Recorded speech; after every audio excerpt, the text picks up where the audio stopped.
appointment of board members, representatives to Airport Commission, Highway Committee, and Blue Spring Lake representative. Also appointment of burn permit manager and road supervisor.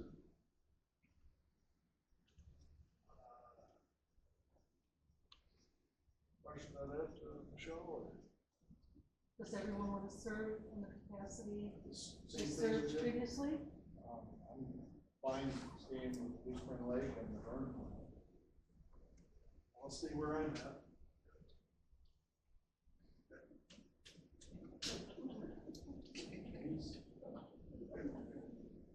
You're good? Yeah, the only thing we may have to address is the 2 members of the highway committee at next meeting, or the membership of all, I should say. You'll take care of that.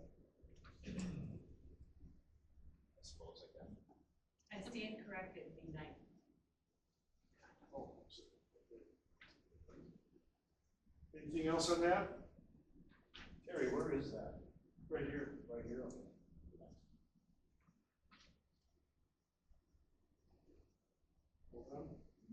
Old business. Are we going to have a motion in a second to reaffirm everyone in their position? I make a motion to reaffirm everybody in their appointed position for town. I'll second. Motion was made in the second to reappoint everybody in the same position they were the last 2 years on committees, etc. Any further discussion? All in favor, signify by saying aye. Aye. Opposed, motion carried. Old business discussion, possible action on a request from Todd Morty for a variance with a conditional use to allow for extensive on-site storage structure without the principal structure at W 1376 North Blue Spring Lake Drive, tax parcel number 024-0516-2841-009.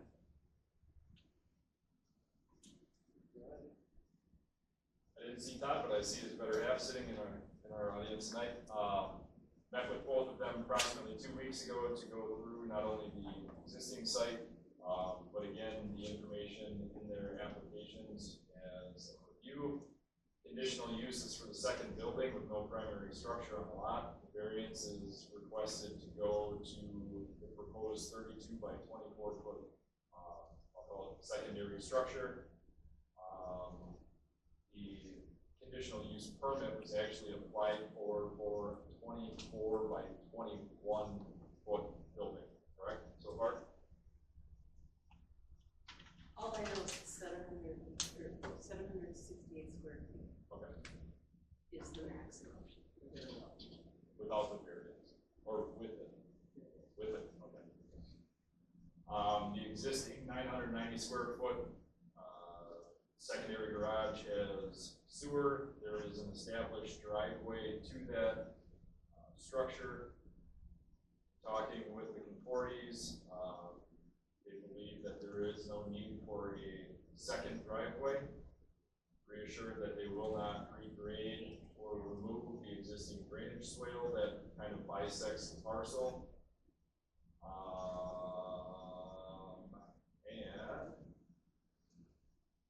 We also discussed the potential to put it on their A lot and looking at it. I know Todd had mentioned he doesn't want to, but I'm not entirely positive that there's even enough space to be able to do it between the road offsets, the side yard offsets, everything else that would go with it.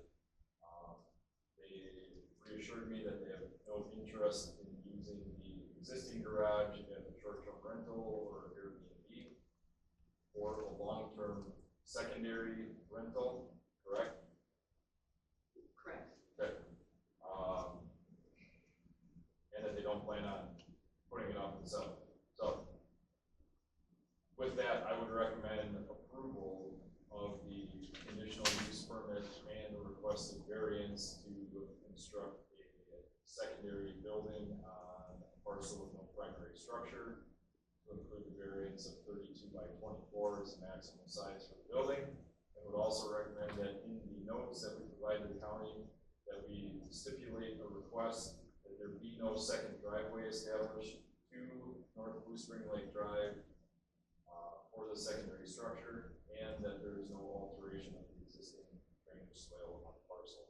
parcel number 024-0516-284-1009, also known as W1376 North Blue Spring Lake Drive.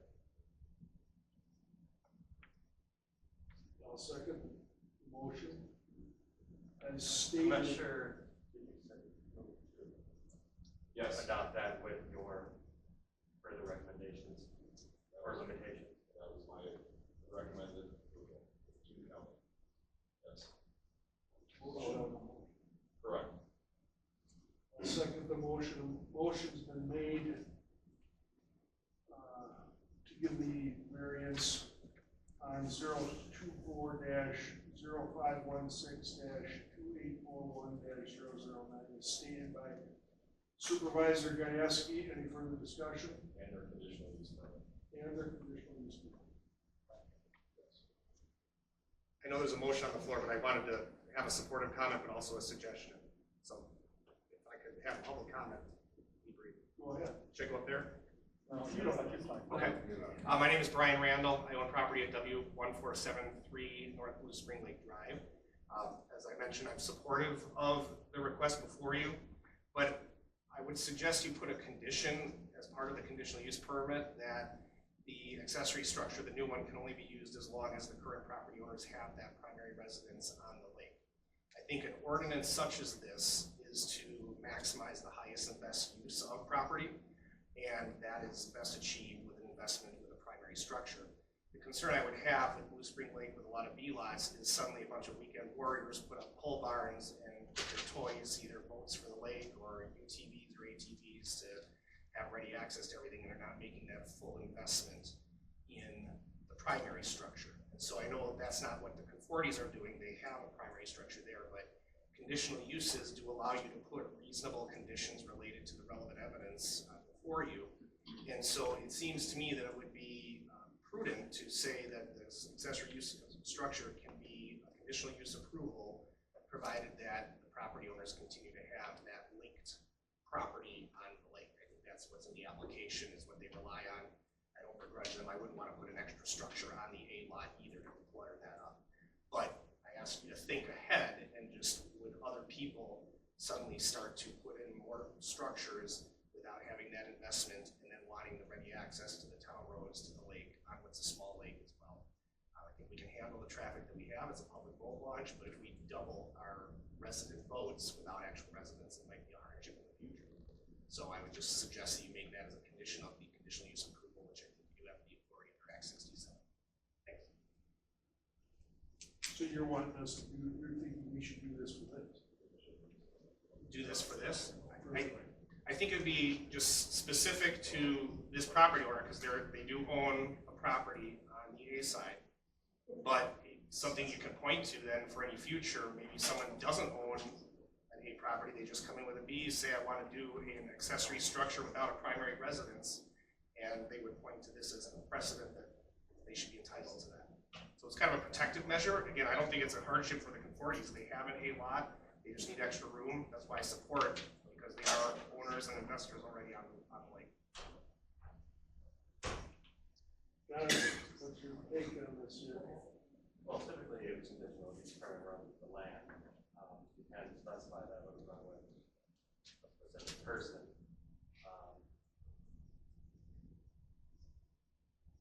Of course, if there's a new owner in there, then apply for conditional use permit from the same effect. If I may, it could run with the use. I understand what you're saying, maybe not the Conforties specifically, but the use on the B lot is connected to the use of the A lot. Otherwise, if it's divided, then the B lot new owner has to come and get new approvals in order to build a residence. What if the Conforties sell the A lot? Without the B lot, Correct. then simply the conditional use would discontinue, and either they vacate the pole barn, or they apply for a new use, or someone would build a house there. And like at that point, the fundamentals behind it is that the conditional use permit is linked to the parcel that it is. That's the hard mechanism behind this, is that if it requires combined ownership of both of those parcels, if they sell the A lot and decide to keep the B lot. Like I understand the A lot, sell the B lot, keep the A lot, but if they they sold the A lot and kept the B lot, then we've got a fundamental problem. Like, at that point, the land use goes with a lot that's discontinuous legally from ownership of the lot itself. I'm trying to follow. I mean, I looked at the packet, and they need more room to store things for the A lot than they own the B lot. And if they They're asking to construct a second building on a lot that does not have a residence on it. Right. So the hypothetical, if the A lot is sold without the B lot, that would be a concern that I'm suggesting is a policy issue for you, that would then allow a B lot with no residence to continue to be used for storage, and whatever's stored in there, either going on the lake or going on the trails or something, and that could proliferate. It's beyond just one person. That's why it's not really, I'm supportive of the Conformity's plans. I think it's a great investment, but it's what's next when there's a whole ring of B lots, and that could double the number of pole barns without residents and investing in our area and promoting your tax base, our tax base. Is it possible you send this information to Supervisor Gayaski and our attorney for inspection in the future?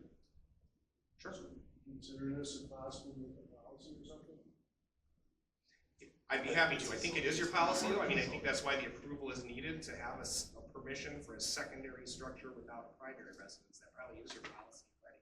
It's the county's zoning code. Okay. The town doesn't own its own zoning code, it's the county. So we're either recommending or denying our support behind it, but ultimately the county zoning board has full authority to say yes or no behind either decision.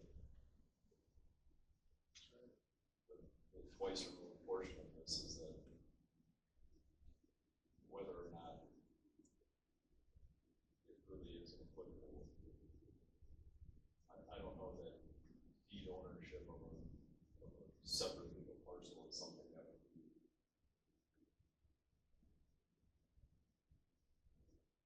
even permitted.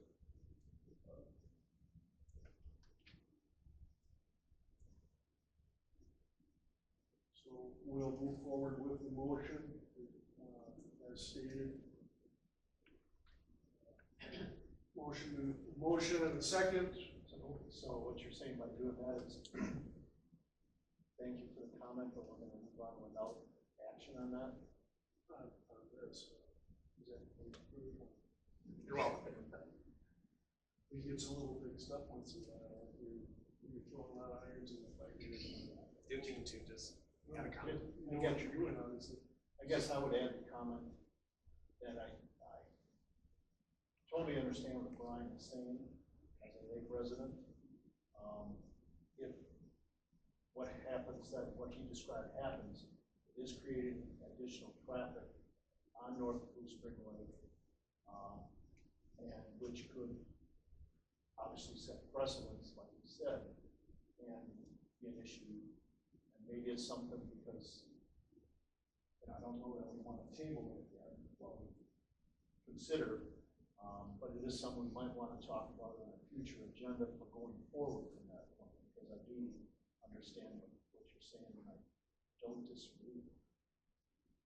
I know that's just my 2 cents. Do we have an idea of how many vacant lots are on the B side available? I don't think it's many anymore. I was gonna say, Yeah,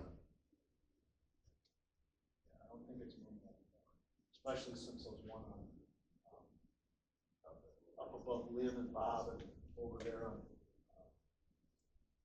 have sold, they're building houses up there and stuff. So I don't think there's many. That's South Shore, right? I think there's about 8 on South Shore Drive.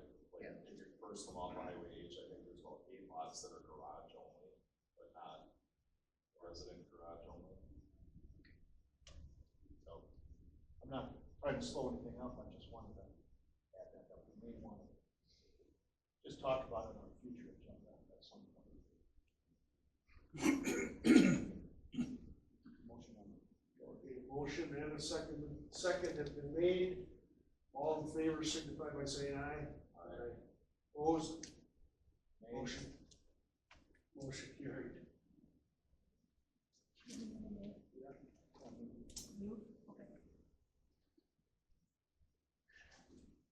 Okay, number 3, read this, or we're gonna do away with it? Yes, read it and then, the board can make a decision. Number 3, executive session. The town board intends to convene in a closed session, not to reconvene pursuant to Wisconsin statutes 19.851G for the purpose of conferring with legal counsel for the town who is rendering oral or written advice concerning strategy to be adopted by the town with respect to the litigation in which it is or is likely to become involved. During this closed session, the board will discuss Jefferson County case number 24-CB 437, state of Wisconsin, Winona Bradsett versus the town of Palmyra Board of Supervisors. Roll call vote required. This discussion requires a closed session because it involves confidential legal strategy related to ongoing litigation and open discussion that could adversely affect the town's position. Entering into closed session under this exemption is necessary to preserve attorney-client confidentiality and protect the town's legal interest. Anybody want to make a motion to go into closed session?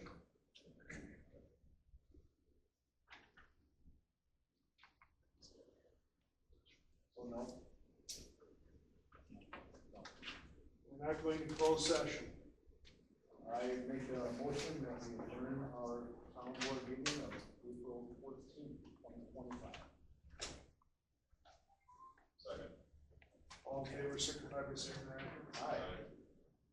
Aye. Adjourn.